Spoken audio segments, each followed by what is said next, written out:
আসসালামু আলাইকুম। আমি আছি বর্তমানে সৌদির জুবাইলে সেন্টারে আছি।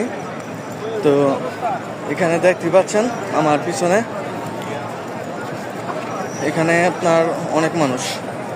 আর এই মানুষগুলো বেসিক্যালি সন্ধ্যাবেলা আর সকালবেলা এখানে থাকে।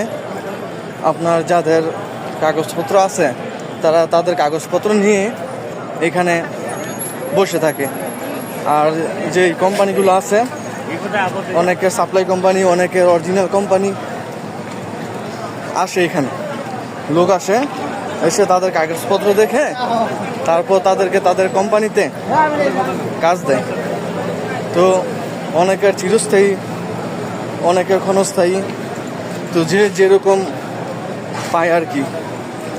তো এখানকার সিচুয়েশনটা এরকম, মানুষ যেমন বেশি কাজও তেমন বেশি। সবাই কাজ পায় এখানে, কিন্তু ধৈর্য থাকতে হয়, ধৈর্য রাখতে হয়। সবাই কম বেশি সবাই কাজ পায়। তো সবাই ভালো থাকবেন, সুস্থ থাকবেন। আল্লাহ হাফেজ।